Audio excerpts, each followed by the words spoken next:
जय हिंद साथियों, क्राइकोपीडिया के यूट्यूब चैनल में आप सबों का हार्दिक स्वागत है। तो मॉडर्न हिस्ट्री का 8वां चैप्टर विविध आधुनिक भारत लेकर आए हैं। तो इससे पहले 7 चैप्टर कंप्लीट हो चुका है। इससे पहले का जो वीडियो था उसमें गांधी युग को हम लोगों ने कंप्लीट किया है, जो कि काफ़ी इम्पोर्टेंट है। तो यदि आप लोगों ने उस 7 पार्ट जो मॉडर्न हिस्ट्री का इससे पहले वीडियो नहीं आया है तो उसे आप लोग देख लें, क्योंकि काफ़ी ही अच्छा सीरीज है या एनसीईआरटी से वन लाइनर प्रश्न है, तो जो कि विगत एग्जाम में पूछे जा चुके हैं और आगामी एग्जाम में भी पूछे जाने की प्रबल संभावना है। तो चलिए शुरू कर रहे हैं।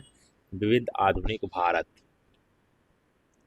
तो विविध आधुनिक भारत आनंद मठ के लेखक कौन है? तो आनंद मठ के लेखक हैं बंकिम चंद्र चटर्जी।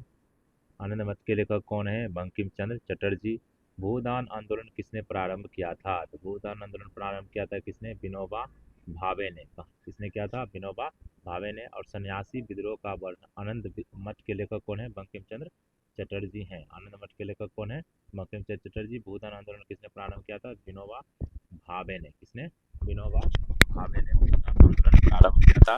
काफी ही महत्वपूर्ण है। नेक्स्ट है कि लाइफ डिवाइन पुस्तक के लेखक कौन है? लाइफ डिवाइन पुस्तक के लेखक कौन है? अरविंद घोष। लाइफ डिवाइन पुस्तक के लेखक अरविंद घोष।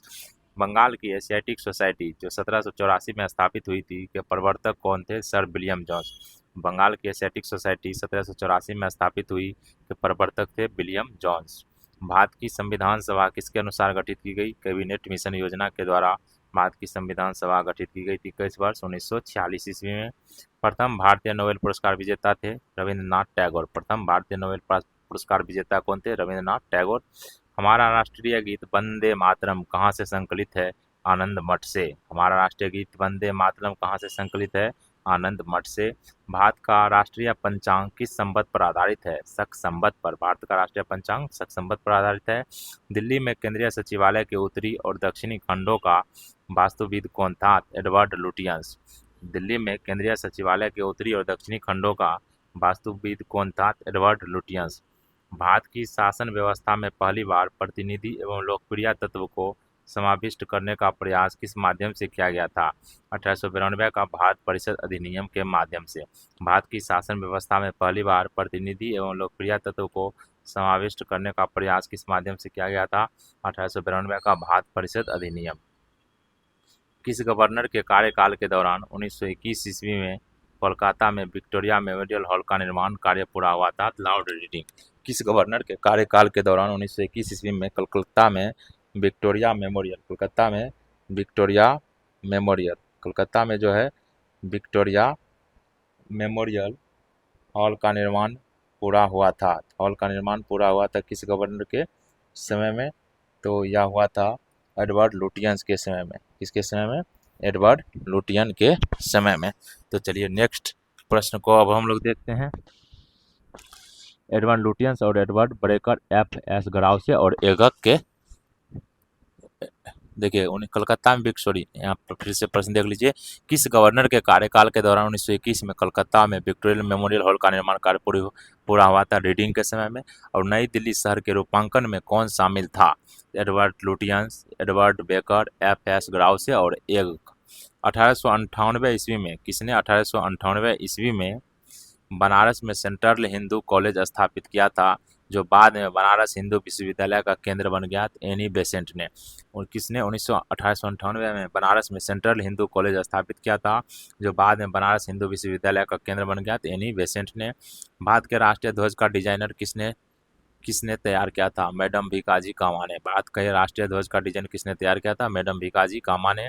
देवदास उपन्यास के रचनाकार कौन है? शरद चंद्र चट्टोपाध्याय। देवदास उपन्यास के रचनाकार कौन है? तो शरद चंद्र चट्टोपाध्याय देवदास उपन्यास के रचनाकार हैं। तो चलिए नेक्स्ट प्रश्न अब हम लोग देखते हैं। नेक्स्ट प्रश्न क्या है? चित्रा उपन्यास किसके द्वारा लिखा गया है? रविंद्रनाथ टैगोर के द्वारा। चित्रा उपन्यास रविंद्रनाथ टैगोर के द्वारा। गोरा उपन्यास भी रविंद्रनाथ टैगोर के द्वारा।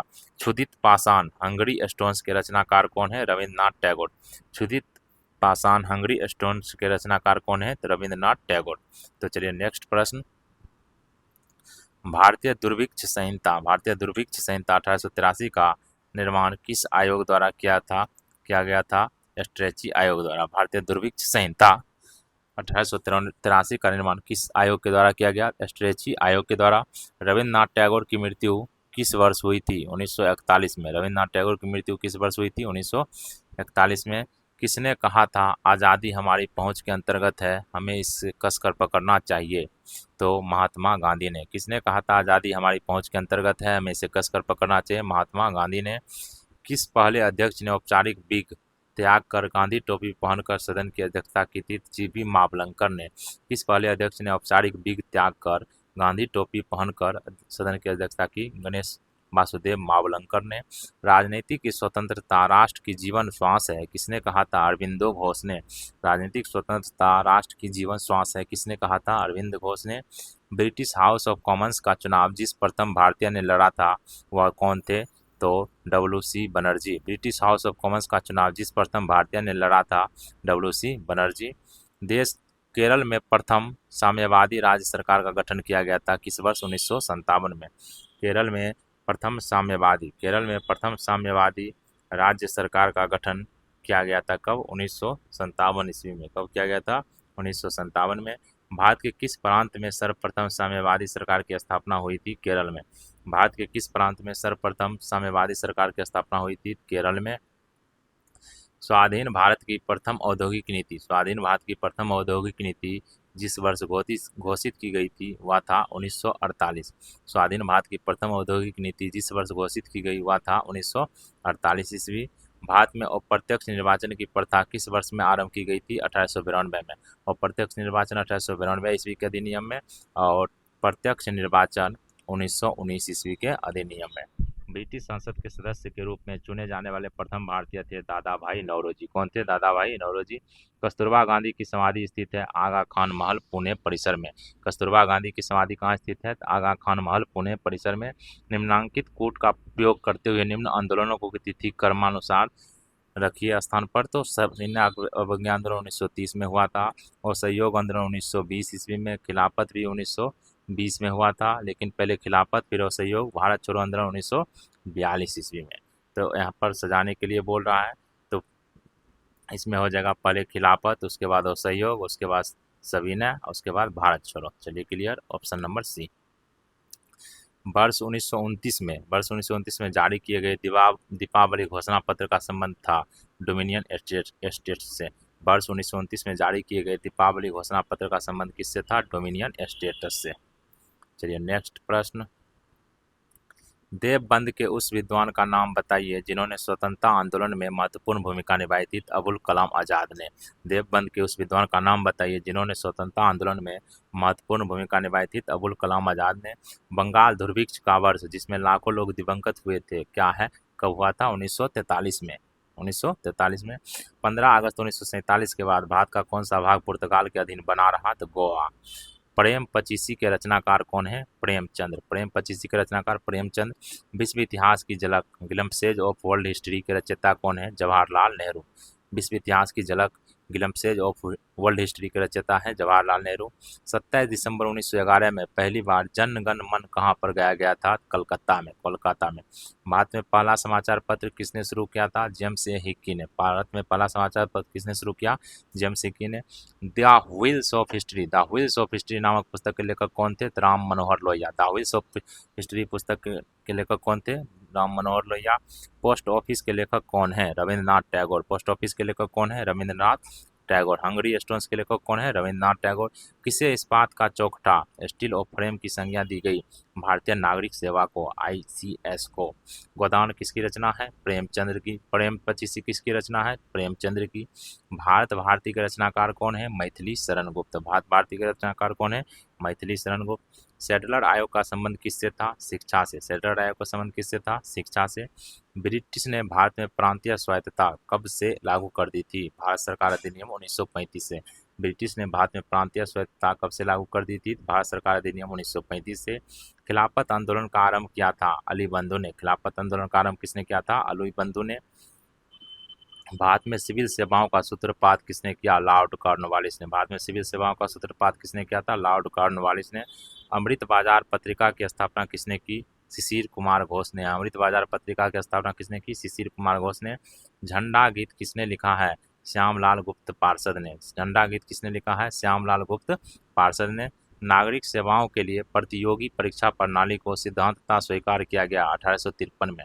नागरिक सेवाओं के लिए प्रतियोगी परीक्षा प्रणाली को सिद्धांततः स्वीकार किया गया कब? 1853 में। किस अधिनियम के तहत लॉर्ड कॉर्नवालिस को अपनी काउंसिल के फैसलों को रद्द करने का अधिकार मिला था? 1786 का एक्ट। किस अधिनियम के तहत लॉर्ड कॉर्नवालिस को अपनी काउंसिल के फैसलों को रद्द करने का अधिकार मिला था? 1786 का एक्ट। उपन्यास दुर्गेश नंदिनी के लेखक कौन है? बंकिम चंद्र चटर्जी। उपन्यास दुर्गेश नंदिनी के लेखक कौन है? बंकिम चंद्र चटर्जी। भारतीय राजनीति में 1974 के बाद किस महिला ने सर्वाधिक योगदान दिया? अरुणा आसफ अली ने। किस भारतीय राजनीति में 1974 के बाद किस महिला ने सर्वाधिक योगदान दिया? अरुणा आसफ अली ने। वंदे मातरम गीत किसने लिखा था? बंकिम चंद्र चटर्जी ने। वंदे मातरम गीत लिखा था बंकिम चंद्र चटर्जी ने। किस वर्ष उड़ीसा बिहार से पृथक हुआ? 1936 में। 1936 में। 1878 का वर्नाकुलर प्रेस एक्ट किसने रद्द किया था? लॉर्ड रिपन ने। और यह किसके समय में आया था? तो लाया किसने था? लॉर्ड लिटन ने। लिटन ने लाया और रिपन ने रद्द किया। अमेरिका में फ्री हिंदुस्तान अखबार किसने शुरू किया था? तारकनाथ दास ने। इंडियन अनरेस्ट का लेखक कौन है? वैलेंटाइन सिरोल। इंडियन अनरेस्ट का लेखक कौन था? तो वैलेंटाइन सिरोल। स्वदेश वाहिनी के संपादक थे के रामकृष्ण पिल्ले। स्वदेश वाहिनी के संपादक कौन थे? तो के रामकृष्ण पिल्ले। किस भाषा में द इंडियन ओपिनियन पत्र नहीं छापा जाता था? तमिल में। किस भाषा में द इंडियन ओपिनियन पत्र नहीं छापा जाता था? तो तमिल में। इंडियन ओपिनियन तमिल में छापा जाता था, लेकिन उर्दू में नहीं छापा जाता था। हंटर कमीशन की रिपोर्ट में किसके विकास पर विशेष जोर दिया गया था? प्राथमिक शिक्षा पर। हंटर कमीशन कब आया था? 1982 ईस्वी में। इसमें किसके विकास पर विशेष जोर दिया गया था? तो प्राथमिक शिक्षा पर। नेक्स्ट, किस एक्ट के द्वारा भारत के गवर्नर जनरल को अध्यादेश जारी करने की शक्ति प्रदान की गई? इंडियन काउंसिल एक्ट 1861 के द्वारा। किस एक्ट के द्वारा भारत के गवर्नर जनरल को अध्यादेश जारी करने की शक्ति प्रदान की गई? Indian council act 1861। किसने सर्वप्रथम प्रेस सेंसरशिप लागू की थी? बेलेजली ने। किसने सर्वप्रथम प्रेस सेंसरशिप लागू की थी? तो बेलेजली ने। कौन भारत में मुसलमानों की उच्च शिक्षा के लिए पथ प्रदर्शक बने थे? सर सैयद अहमद खान। कौन भारत में मुसलमानों की उच्च शिक्षा के लिए पथ प्रदर्शक बने थे? सर सैयद अहमद खान। किसके अंतर्गत भारत में सर्वप्रथम सर्वोच्च न्यायालय की स्थापना हुई थी? रेगुलेटिंग एक्ट 1773 के तहत। किसके अंतर्गत भारत में सर्वप्रथम सर्वोच्च न्यायालय की स्थापना हुई थी? तो रेगुलेटिंग एक्ट 1773 के तहत। पत्रकार के कर्तव्य का निर्वहन करते हुए जेल जाने वाले प्रथम भारतीय कौन थे? बाल गंगाधर तिलक। पत्रकार के कर्तव्य का निर्वहन करते हुए जेल जाने वाले प्रथम भारतीय कौन थे? बाल गंगाधर तिलक। स्वतंत्र भारत का अंतिम गवर्नर जनरल कौन था? सी राजगोपालाचारी। स्वतंत्र भारत का अंतिम गवर्नर जनरल कौन था? सी राजगोपालाचारी। गोदान और गबन दोनों एक ही लेखक की रचनाएं हैं, उनका नाम क्या है? मुंशी प्रेमचंद। बनारस हिंदू विश्वविद्यालय BHU पुस्तक किसने लिखी है? मदन मोहन मालवीय ने। बनारस हिंदू विश्वविद्यालय की स्थापना की है मदन मोहन मालवीय ने। Guilty man of India's partition. Guilty man of India's partition पुस्तक किसने लिखी है? डॉक्टर राम मनोहर लोहिया ने। Guilty man of India's partition पुस्तक किसने लिखी है? डॉक्टर राम मनोहर लोहिया ने। किस विद्रोह को बंकिम चंद्र चटर्जी ने अपने उपन्यास आनंद मठ में उल्लेख कर प्रसिद्ध किया? सन्यासी विद्रोह को। किस विद्रोह को बंकिम चंद्र चटर्जी ने अपने उपन्यास आनंद मठ में उल्लेख कर प्रसिद्ध किया है? सन्यासी विद्रोह को। Lectures from Colombo to Almora किस एक के अनुभवों पर आधारित है? स्वामी विवेकानंद के अनुभवों पर। Lectures from Colombo to Almora किस एक के अनुभव पर आधारित है? तो स्वामी विवेकानंद यहाँ पर दिया हुआ है, लेकिन यहाँ होना चाहिए अरबिंदो घोष के। अरबिंदो घोष के एक बार देख लीजिएगा आप लोग। मॉन्टेग्यू चेम्सफोर्ड की रिपोर्ट आधार बनी थी भारत सरकार अधिनियम 1919 का। मॉन्टेग्यू चेम्सफोर्ड की रिपोर्ट आधार बनी थी भारत सरकार अधिनियम 1919 का। 1854 की वुड विज्ञप्ति वुड डिस्पैच में अभिव्यक्त शिक्षा का लक्ष्य था भारत में पाश्चात्य संस्कृति का विस्तार। भारत में पाश्चात्य संस्कृति का विस्तार। 1942 के क्रिप्स मिशन का एक महत्वपूर्ण पहलू था द्वितीय विश्व युद्ध के तुरंत पश्चात भारत संघ की स्थापना करना और उसे डोमिनियन प्रदान करना। भारत के विभाजन को टालने का अंतिम अवसर समाप्त हो गया था कैबिनेट मिशन को अस्वीकार करने के साथ ही। भारत के विभाजन को टालने का अंतिम अवसर समाप्त हो गया था कैबिनेट मिशन को अस्वीकार करने के साथ ही। तो चलिए नेक्स्ट प्रश्न को अब हम लोग देखते हैं। नेक्स्ट क्या है? 1935 के भारत अधिनियम द्वारा प्रस्तावित फेडरल यूनियन में राष्ट्रीय प्रांत को शामिल करने के पीछे अंग्रेजों की असली मंशा क्या थी? राष्ट्रवादी नेताओं के साम्राज्यवादी विरोधी सिद्धांतों को व्यर्थ करने के लिए राजाओं का इस्तेमाल करना। गोल्डन थ्रेशोल्ड नामक कविता संग्रह की रचयिता कौन है? सरोजिनी नायडू। गोल्डन थ्रेशोल्ड नामक कविता संग्रह की रचयिता कौन है? सरोजिनी नायडू। 1935 के भारत सरकार अधिनियम की कौन सी एक विशेषता नहीं था? केंद्र के साथ ही राज्यों में द्वैत शासन। 1935 के भारत सरकार अधिनियम की कौन सी एक विशेषता नहीं था? केंद्र के साथ ही राज्यों में द्वैत शासन। भारत में ब्रिटिश के सभी संवैधानिक प्रयोगों में सबसे कम समय तक चला था 1909 का इंडियन काउंसिल एक्ट। 1909 का इंडियन काउंसिल एक्ट, इसका प्रस्ताव मई में आया। इसमें अभी भी भारत को विभाजन मुक्त रखने की आकांक्षा थी, जिसका ब्रिटिश प्रांतों से मिलकर बने एक संघीय राज का स्वरूप होना था। उपयुक्त उदाहरण का संबंध है कैबिनेट मिशन से। किससे? कैबिनेट मिशन से। इसका कैबिनेट मिशन का प्रस्ताव किसमें आया था? मई में। उस समय जब नेपोलियन की शक्ति के सामने यूरोप में साम्राज्य धराशायी हो रहे थे, किस एक गवर्नर जनरल ने भारत में ब्रिटिश पताका फहराए रखी थी? लॉर्ड हेस्टिंग्स ने। किसने? लॉर्ड हेस्टिंग्स ने। नेक्स्ट प्रश्न है कि कांग्रेस के नेताओं में से कौन एक कैबिनेट मिशन योजना के पक्ष में पूरी तरह से था? सरदार वल्लभ भाई पटेल। भारत के स्वदेशी आंदोलन के दौरान लिखा गया गीत आमार सोनार बंगला ने बांग्लादेश को उसकी स्वतंत्रता संग्राम में प्रोत्साहित किया और उसे बांग्लादेश ने राष्ट्रगान के रूप में अपनाया। यह गीत किसने लिखा था? रविंद्रनाथ टैगोर ने। किसने? रविंद्रनाथ टैगोर ने। लॉर्ड मैकाले संबंधित है किससे? अंग्रेजी शिक्षा से। किससे? अंग्रेजी शिक्षा से। किसने सुबह आज़ादी नामक कविता लिखी थी? फैज अहमद फैज ने। फैज अहमद फैज ने। भारत में प्रथम 3 विश्वविद्यालय कलकत्ता, मद्रास, बम्बई की स्थापना किस वर्ष में हुई थी? 1857 ईस्वी में। किसने सोम प्रकाश नामक समाचार पत्र शुरू किया? ईश्वर चंद्र विद्यासागर ने। सोम प्रकाश नामक समाचार पत्र किसने शुरू किया था? ईश्वर चंद्र विद्यासागर ने। किस अधिनियम ने भारतवासियों को अपने देश के प्रशासन में कुछ हिस्सा लेना संभव बनाया था? इंडियन काउंसिल एक्ट 1861 ने। किस अधिनियम ने भारतवासियों को अपने देश के प्रशासन में कुछ हिस्सा लेना संभव बनाया था? इंडियन काउंसिल एक्ट ने। तो नेक्स्ट है कि भारत के क्रांतिकारी संगठन और विदेशों में क्रांतिकारी संगठन, तो काफ़ी इम्पोर्टेंट है। तो चलिए इस सभी को हम लोग नेक्स्ट वीडियो में कंप्लीट करेंगे। तो चलिए वीडियो को हो सके तो शेयर कीजिए। वीडियो देखने के लिए धन्यवाद।